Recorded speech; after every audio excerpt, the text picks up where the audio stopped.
Good morning, everyone. Good to see everyone. Nice to meet everyone. My name is Rayan Kassis, co-founder, CEO of Aed Energy. I'm here with my co-founder and CTO, Dr. Oliver Weber. And we are here to talk about how thermal energy batteries can lower the cost of decarbonized power and heat. So very important, let's start with the good news, is that wind and solar now are the cheapest source of primary electricity. So this is, if you think about the span of 20 years, this is an incredible fact now. However, the grid system is not designed for its intermittent power. So system instability, grid congestion, and the mismatch between demand when we want it and the availability of sun and wind. And this is essentially why energy storage is system critical to get to decarbonization, to increase the amounts of renewable, without which it's not going to happen. And not only energy storage, but we need it for longer durations, and it has to be much cheaper. As we store increasing amounts of excess solar and wind, the cost of storage becomes increasingly important to keep the energy affordable. So this is where we have a role to play. There are diverse technologies in energy storage, but they're either too expensive or not very easily deployable. And we have a viable pathway to be amongst the lowest cost of storage providers in the sector. So this is how we do it. We're developing a thermal battery, and essentially it takes surplus excess electricity, it converts that to high temperature thermal energy using, and this is very important, blocks of very low cost, widely available materials, nothing complicated. For example, carbon or silicon, amongst others. And we convert that energy when we need it back to electricity using our own novel thermal photovoltaic power conversion technology. So it's all solid state. There's no moving parts. It's a simple, safe, and sustainable design. And we're very excited about thermal photovoltaics. They offer us low system complexity, zero emissions, and they're on their way to achieving breakthrough commercial efficiencies. So what we do with that gives us a lot of applications. On the power side, you have grid scale energy storage, both on the macro level, but also in microgrid applications.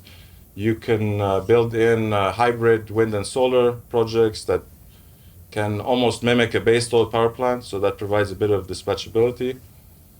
But remember, we're also a thermal energy battery, so we have the capability of dispatching heat, either as hot air or steam, and that gives us a role to play in industrial processes or district heating and other applications. And the market size is extremely huge. It just reflects the critical role of energy storage. Is 2.5 terawatts by 2040. So that's approximately $3 trillion of capital investments, of which, we've looked at the pie several in different ways. We think from a core manufacturing and logistics base, we can reasonably estimate a 10% market share of that. So it's a huge market. We think we can get to 85 gigawatts for ourselves within 2040.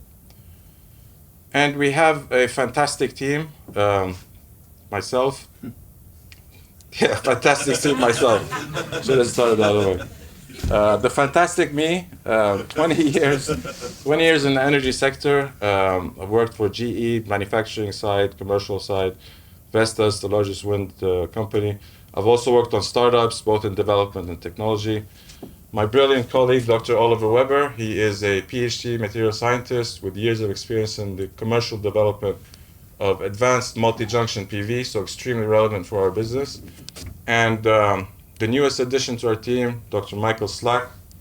Mike is a very accomplished PhD scientist. He has decades of experience commercializing thermal storage technology from basically from zero to deployment, including most recently the core technology behind really a breakthrough project in southern Australia, the $200 million Port Augusta Sundrop Farms project. And I have a nice story about that, but you can ask me about it later. I mean, we've been busy with the time we've had, with patent applications, drawing building out our team, building out our product development roadmap. The roadmap itself is time consuming. Most importantly, we have really tremendous feedback from the sector. Everyone wants low-cost energy storage. Everyone we've talked to wants to put something on their site. So we have to, in 5 years we'll do that. Equally important is that we've had very high interest from engineering technology providers that are critical to help us in key parts of our design. And we need resources. We need to build out our team urgently. I'd say, we know who we need. We need to build out our product development roadmap. We have a plan to get to something, with core grant applications and strategic partners who'll help us along the way. On the commercialization plan. So getting from the patents to initial prototyping to the pre-design, and then getting to the pilot designs, and then from pilot designs to the actual pilot, and then from the actual pilot to finally a commercial pilot that will really get us on the way.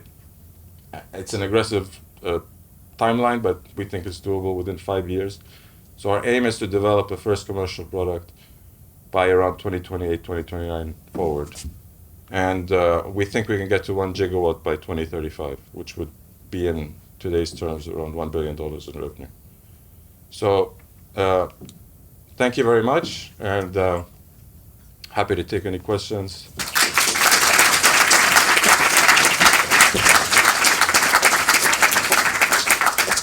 Hi Rayan, thank you for your pitch, and good to meet you both today. So it seems that the crux of your proposition is the novel thermovoltaic module. Mm-hmm. Could you tell us more about that and the IP protecting it? Well, I'll let my colleague, Dr. Oliver, or Ollie. Sure, absolutely. So, in essence, it's still a photovoltaic cell, just as we use for harvesting solar energy. The key difference is that in this case, the light source that we're using to convert is a high temperature radiant heat source. And in terms of our IP protection, we're pursuing novel system designs to enable us to increase the efficiency, reduce system losses, and manage the heat loads in the system. Great, thank you. So can you tell us a bit more about that efficiency? Because obviously that's crucial for energy storage. So what's the round trip efficiency for electricity in, electricity out?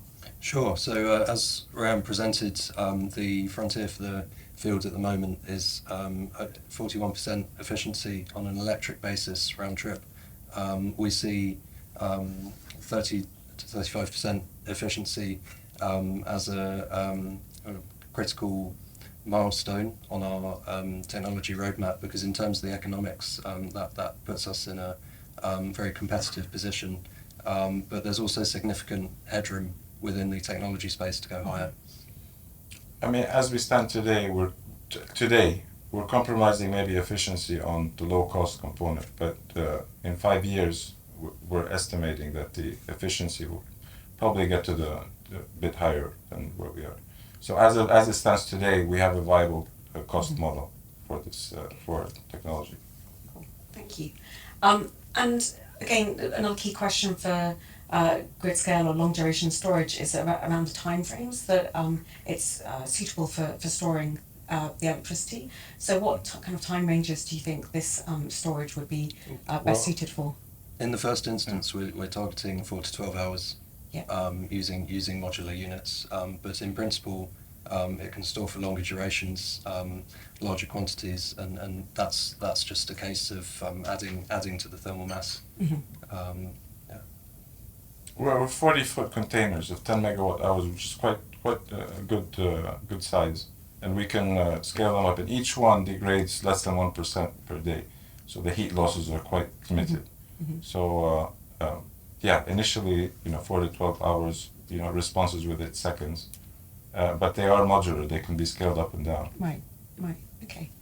And what do you think will be the biggest barriers for you as you try to scale this technology? You've got an ambitious roadmap there, so what's going to stop you from achieving that?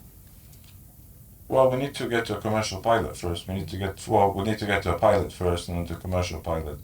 I think it's something that everyone on the team has done before, so we're fairly confident. But anything can fail. Anything. In any endeavor you do, at the end of the day, if there's certain metrics that we missed, it's an engineering effort. So, yeah, I think that's the main risk. Yeah. If we can, the components are there, and they make complete sense. Low cost energy storage. So that's the critical thing. So failing on the R&D, that's probably the biggest risk. Right. So as you mentioned, this is a critical requirement for the electrical transition. So how do you think about the competitive space? There's a few other startups out there looking at thermal-based storage. What do you see as being your key advantages?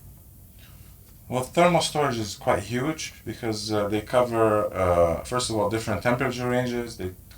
Some cover industrial sectors, some cover the power sector. The power sector is a bit more complicated because it used to be based on mechanical.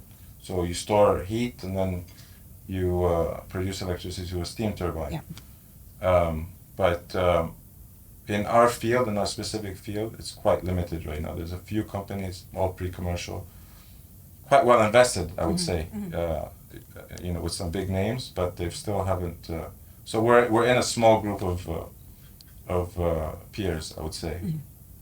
Great. Okay. Thank you.